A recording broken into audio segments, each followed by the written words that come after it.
Hello people, हर हर महादेव। कैसे हैं आप सभी लोग? आई होप आप सभी लोग बहुत अच्छे होंगे, बहुत खुश होंगे और बहुत मज़े में होंगे। तो चलिए आज का टॉपिक शुरू करते हैं गाइस। आज का जो टॉपिक है वो है अश्विनी नक्षत्र के बारे में, जिसके बारे में मैंने ऑलरेडी एक टॉपिक बनाया हुआ है जब मैं लाइव गई थी परसों, है ना। तो वहाँ आपको अश्विनी नक्षत्र के बारे में एवरी डिटेल मिल जाएगी, है ना। A to Z मैंने वहाँ पर सारी चीज़ें बताने की कोशिश की है। बट आज का जो टॉपिक है वो थोड़ा डिफरेंट है। जैसा कि आपने थंबनेल पे देख ही लिया होगा कि अश्विनी नक्षत्र में मैं सीरीज़ शुरू कर रही हूँ, जिसमें मैं सारे 9 प्लैनेट्स के बारे में बताऊँगी। तो आज हम यहाँ पे सूर्य के बारे में बात करेंगे। तो आप अपना कुंडली उठाइए, अपना चार्ट उठाइए और देखिए कि आपका अश्विनी नक्षत्र में कौन-सा प्लैनेट है। आज का वीडियो सूर्य के बारे में है कि अश्विनी नक्षत्र में सूर्य अगर आपके पहले, दूसरे, तीसरे या चौथे चारों चरणों में किसी एक में भी है, तो ये वीडियो आपके लिए है। आई होप आपको ये वीडियो अच्छा लगेगा। तो चलिए जल्दी से शुरू करते हैं इस वीडियो को।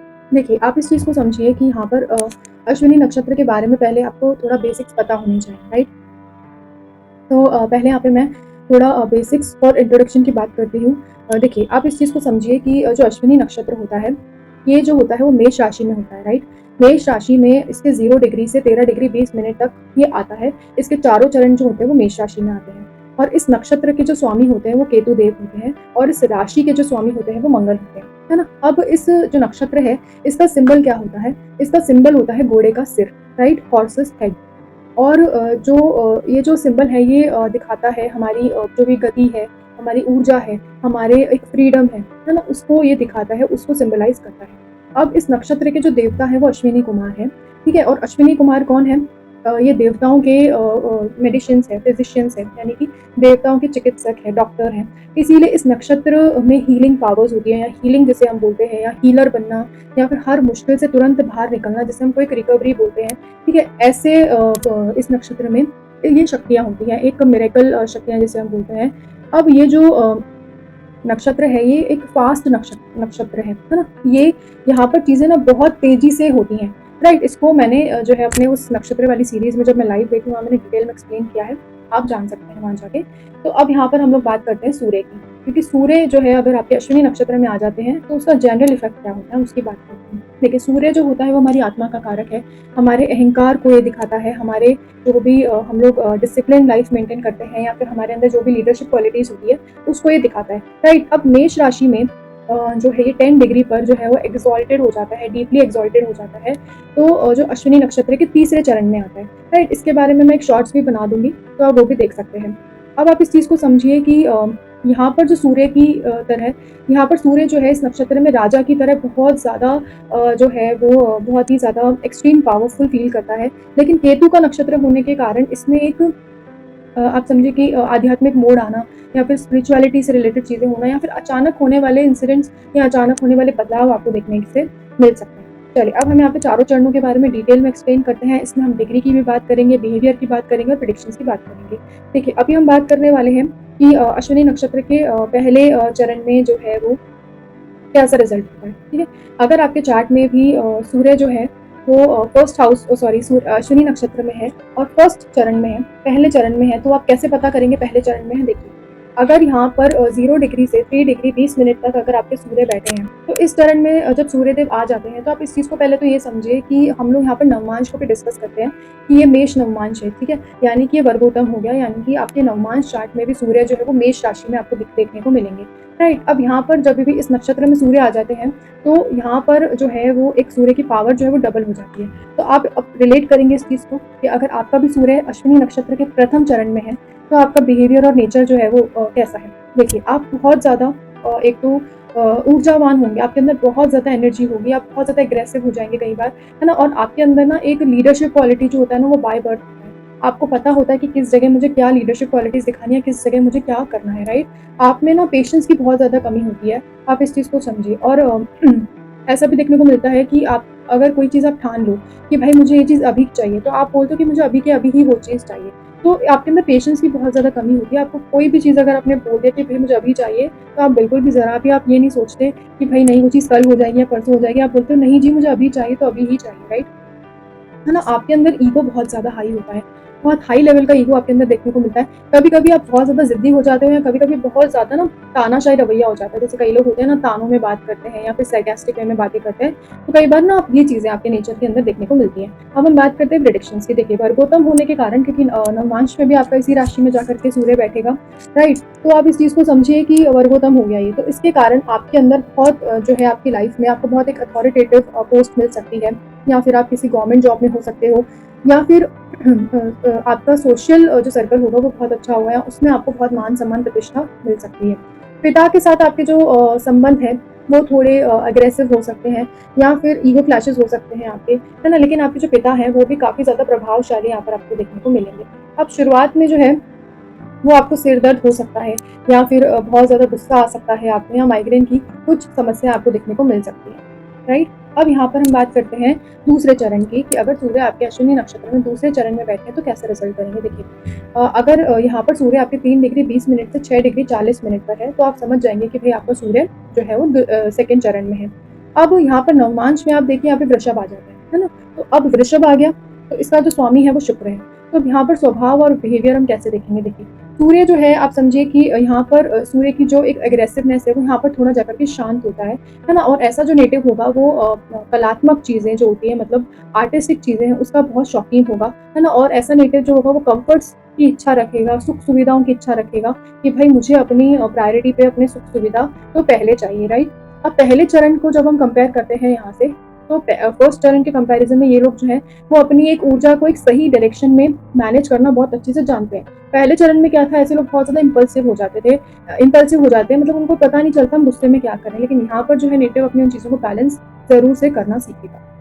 अब यहाँ पर हमें ये चीज़ समझनी है कि नेटिव जो होगा वो अपनी बुद्धिमानी से या अपनी लीडरशिप क्वालिटीज से जो है वो गेन्स मिलते हैं, उसको धन कमाता है, राइट?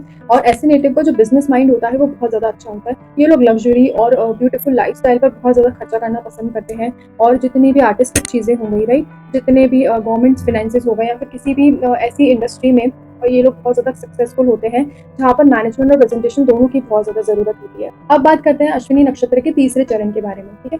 अब आप अपना चार्ट देखिए और उसमें देखिए कि अगर सूर्य 6 डिग्री 40 मिनट से 10 डिग्री पर है ना? दैट मीन्स वो आपके तीसरे चरण में है। अब आप इस चीज़ को समझिए कि इसी चरण पर जो सूर्य देव है वो 10 डिग्री पर परम उच्च के हो जाएंगे, डीपली एक्सॉल्टेड हो जाएंगे, राइट?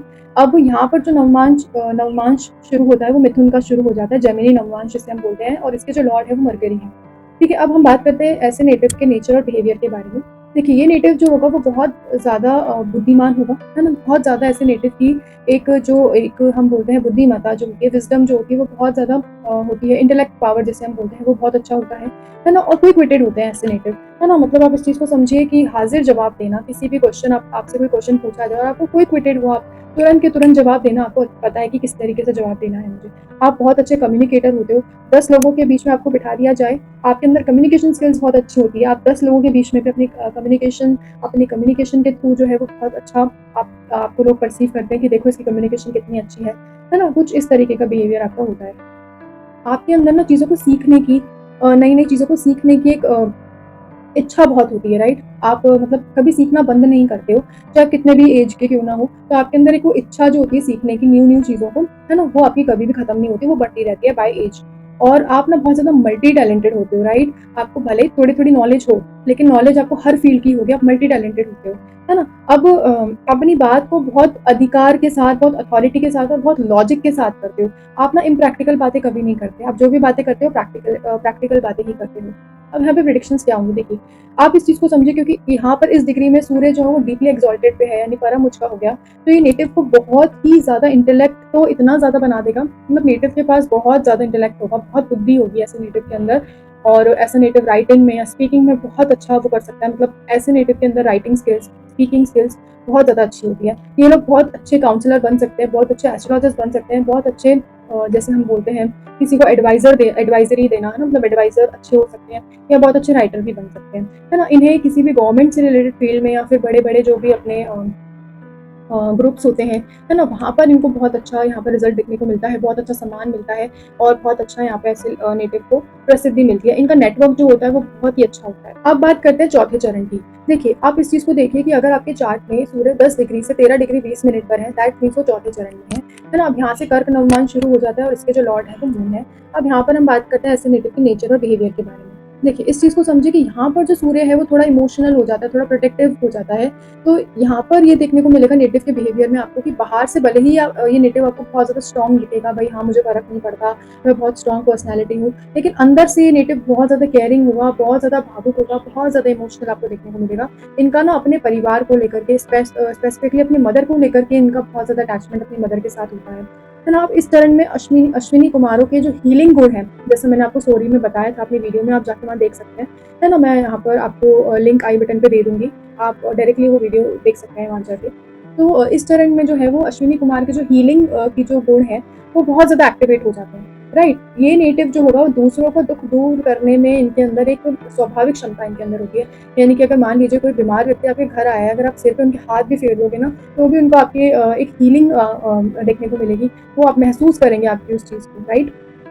अब ये जो नेटिव होगा वो मेडिकल फील्ड में या फिर कोई हीलिंग से रिलेटेड फील्ड है, काउंसलिंग हो गया, ज्योतिष या फिर कोई भी सोशल सेवा, समाज सेवा के फील्ड्स में आप बहुत अच्छा नाम कमाते हो, है ना? जीवन में आपको मान-सम्मान तो बहुत ज़्यादा मिलेगा, लेकिन आपके मूड स्विंग्स थोड़े ज़्यादा हो सकते हैं या फिर आपको अपने मानसिक शांति के लिए थोड़ा स्ट्रगल करना पड़ सकता है, क्योंकि मून है, ठीक है? मून जो है वो बढ़ता-घटता रहता है, वो स्टेबल नहीं रहता, तो इसकी वजह से जो है वो आपको थोड़ा यहाँ पर अपने मेंटल पीस के साथ थोड़ा स्ट्रगल करना पड़ सकता है, राइट? अब आप इस चीज़ को समझिए गाइज़ कि सूर्य राजा है ना? और केतु क्या है? सन्यासी, और ये नक्षत्र जो है वो केतु का नक्षत्र है।